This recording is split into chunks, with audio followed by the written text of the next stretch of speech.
No, that's tea. You can't drink that. Well, you could, but you're not going to like it.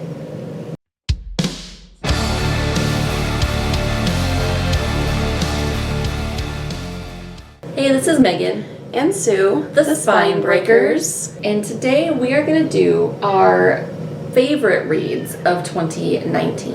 And we're drinking tea because I have been sick and I went to the doctor and he gave me antibiotics. So we are drinking some hot tea. And you cannot drink the alcohol when you're on antibiotics. No booze for yous. Can I, here, hold on a second. Let me hold this. Definitely have dog hair. Thank you. Oh, let it go prematurely. Okay. Hey, can we put this somewhere where it's not going to hit me in the face? Maybe? No. Mine are in really no particular order. Same for me. I just am going to wang it. Wang it. So I went through my ratings and I did reevaluate my ratings for a couple of them and I did change them. Really? So I did for 2 of them. The first one I'm going to talk about is Red Clocks by Leni Zumas, which I fucking loved.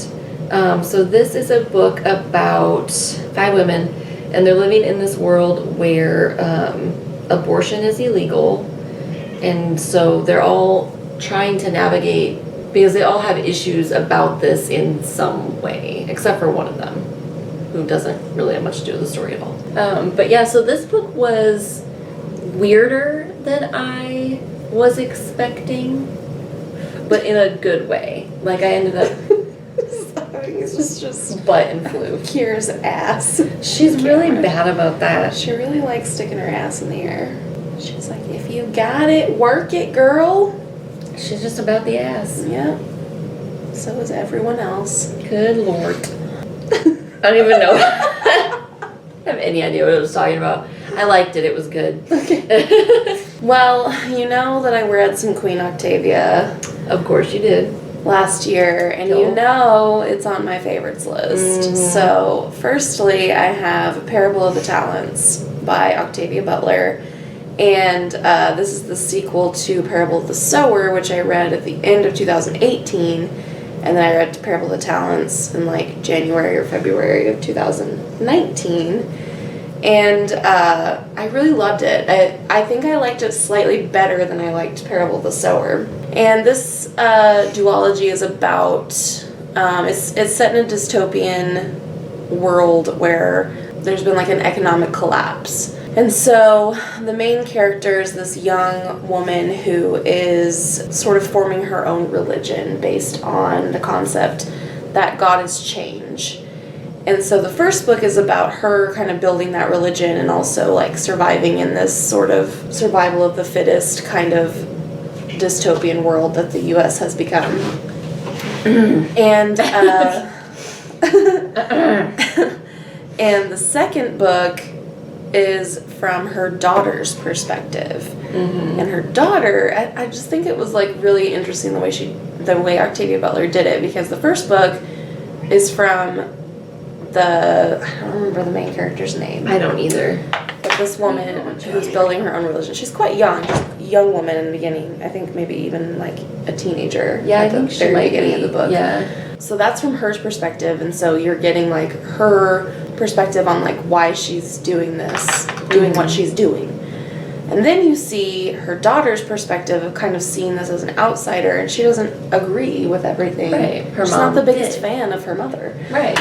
So it's just, I love how Octavia Butler like creates these very well-rounded characters who I think they always have good intentions. Mm-hmm. So they're likable characters, but they don't always do the right thing. Right. Yeah, they're generally just shades of gray. Yeah.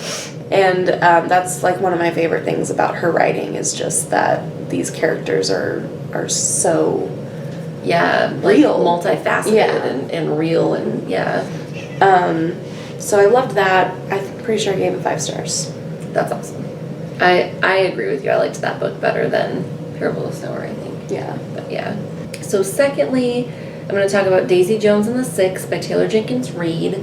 I loved that book. I read it because I loved The Seven Husbands of Evelyn Hugo. I always say the wrong first name for that. Like, I've named her all kinds of things that aren't it. I liked the style that Daisy Jones and the Six was written in, because it's about this band and kind of their experience, like, with touring together, and their lead singer was Daisy and Billy, and, like, their relationship and how their relationship affects the band. And I really loved it. I thought it was fun. I thought it was an interesting, like, way to do it, and I loved it a lot. Next, let's just knock out my other book by Queen Octavia. Knock her out. Which is Wildseed. And this is the first book chronologically in the Patternmaster series. And it's so far the only book I've read in that series. I do think that I'm going to go back and read them in publication order instead of continuing chronologically. I don't know why, I just feel like doing that. Might as well. And it'll give you an excuse to read Octavia again. Yeah. Octavia Butler again. But Wildseed is set, well, it starts out at least in like the 1600s in Africa. It's about a woman who is some sort of supernatural being. She seems to perhaps be immortal. She's been alive for hundreds of years at this point, and she can shapeshift. And then this man finds her, and he is also some sort of supernatural being, but he is more powerful than her, and he has to jump into other bodies, but he kills the person whose body he takes. Right. And he kind of does so without any remorse whatsoever, for the most part. And so 1600s Africa, you know, what's going on in Africa in the 1600s, slave trade. So he is kind of like a part of the slave trade in a weird way, but he's also gathering these other potential supernatural beings who he wants to breed. He wants to like breed a super race of supernatural people. And so he kind of charms her, and she goes with him, and then she regrets it. Deeply regrets it. So much regret. Yes. And I love this more than I even was expecting to. I don't know why, because I feel like this series is kind of usually the one that people like the least of her series, from what I've heard. Yeah. Anyway, so I was expecting to like it because it's Octavia Butler, but I wasn't expecting to like really love it, but I really loved it. Again, same things, some of the things I said from the last one, just I love her characters, how they are kind of morally gray in a lot of ways. Yeah. And you can really sympathize even with like the man, what was his name? Doro. Like, he's pretty terrible. He's awful. I even sympathized with him at times. Yeah, there were certain times. So loved it. 5 stars. Yeah. Again. So I read Patternmaster, which is the 4th book in that series, which is on my favorites list, so I'll talk about that one next. And for me, like, I did find that series... chronologically, though. Yeah, that's chronological it's the first story book order. She wrote, right? Okay. Yeah. Yeah, that series just seems kind of disjointed to me. They all do connect, but at times, like, especially with Clay's arc, that's kind of the oddball of the books. And so I read that in 2019 also, and I gave it 4 stars because I did really like it. But as far as, like, fitting into the Patternmaster series, it didn't fit in as, like, nicely, I guess, as I would have liked it to. But I loved Patternmaster. Patternmaster was really good. So in Patternmaster, it's like they've really focused on breeding in the ability to, like, read minds and connect with other people's minds. And so that's kind of like there's a big pattern. There's, like, big groups of patterns. And there's one, like, leader, Patternist leader, whatever, is super powerful. And his heir is, like, fighting to take his place as, like, the holder of the pattern or something. But, yeah, it was really fucking good.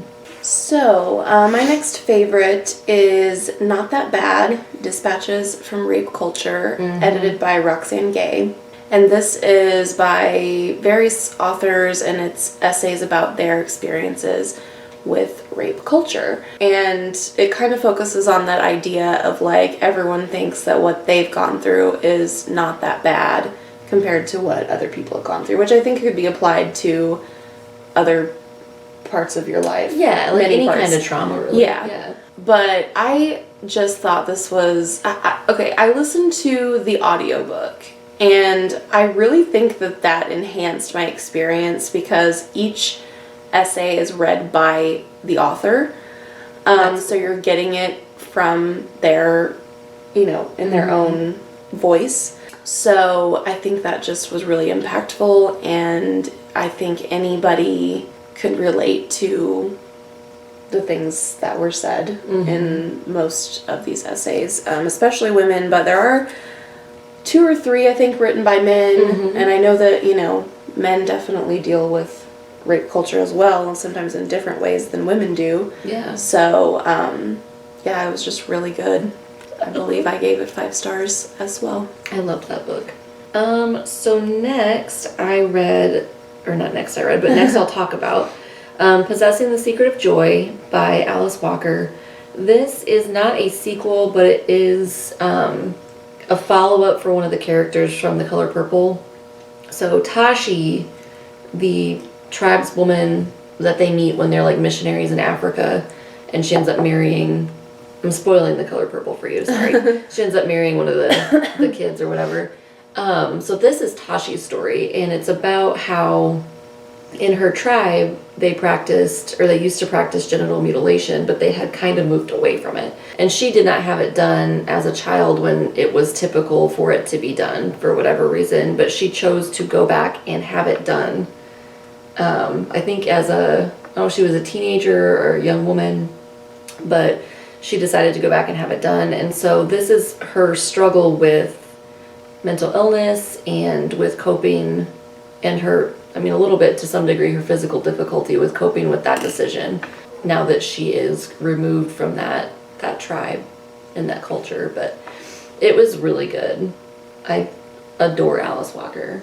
My next favorite was kind of one I wasn't expecting. It was a surprise favorite. But I really loved 2001: A Space Odyssey by Arthur C. Clarke. I somehow had no idea what it was about, really. I mean, I knew that it was about some sort of space exploration. Right. But I knew very little about the plot going in, and it wasn't really what I was expecting, but I loved it. I actually don't know much about what it's about either. Yeah. The only downside is that, in typical vintage sci-fi written by man fashion, I think the only female character was a flight attendant who was asking about her boyfriend. So that's kind of a bummer. That's kind of not great, but Yeah, I ended up really loving the story. I think you can kind of see also how it has influenced so many other sci-fi stories. Don't wipe your face with that. God. Looks like I'm a Yeti. I don't know if you can see that on camera, but my God. My hand is covered in white fur. But yeah, it was kind of there's some sort of term for it that I can't think of because my brain is not working correctly. What do you call that when something... Like a Cinderella story or an underdog? Underdog. I don't think that's the right word either, but... I wasn't expecting to love it, and I loved it, is what I'm trying to say. That's what happened. And I think I gave it 5 stars. Damn. I think I gave all these 5 stars. I only gave Patternmaster 5 stars, which I reevaluated today. Yeah. So I had a hard time narrowing it down because I gave several books 5 stars. I have a few honorable mentions at the end, actually, because I just want to mention them. Yeah. I won't go into details, but they were good. Yeah.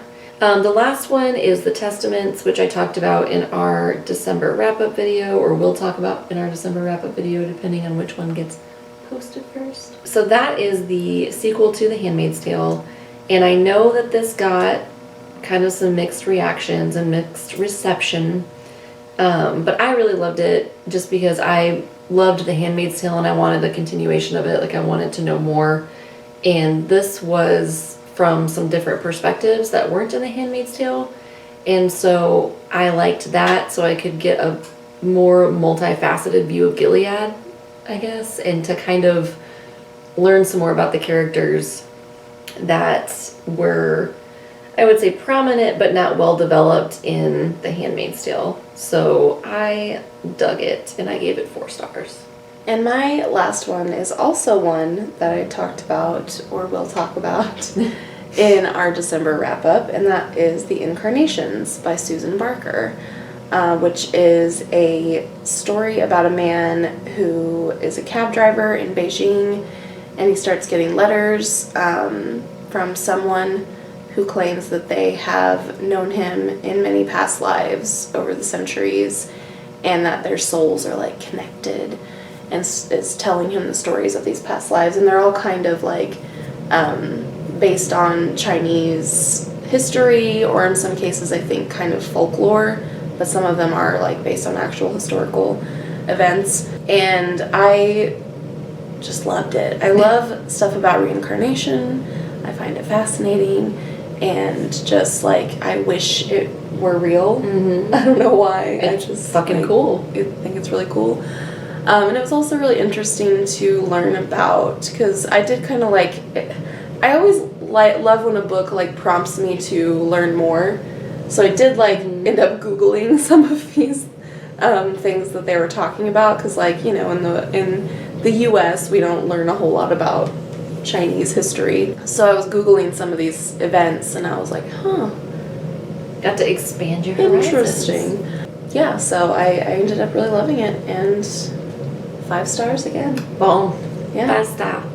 And then I'll quickly mention my like few honorable mentions, because like I had a good reading year, y'all. I was scrolling through my books I read this year on Goodreads, and I was like, there's a 5 star, and there was like, I had like 10 to choose from that I had to narrow it down. But I want to give honorable mention to the Saga graphic novel series. I'm not done with it yet. I think I've only read the first 4, but I've really been loving it, and I think my favorite so far has been volume 3. I really loved that one. So that's a great sci-fi graphic novel series so far. Also really loved Cloud Atlas by David Mitchell, which is another like reincarnation story. So of course I loved it. Yeah. And then I'll also mention The Picture of Dorian Gray by Oscar Wilde. Classic, great, lived up to the hype, enjoyed it. Pretty solid. And then lastly I'll mention Herland by Charlotte Perkins Gilman, which I very much enjoyed, and learned later that she's apparently was a terrible racist, but I don't think that came up in that novel at all, and I really enjoyed the book for what it was. Yes. Yes. Good reading year. Yes. What were your favorites? Yeah, what were your favorites? Let us know your thoughts on our favorites if you've read them. That's it. That's it, y'all. Yeah. That's it, y'all. Thanks for watching, and we'll see you next time. Bye. Bye.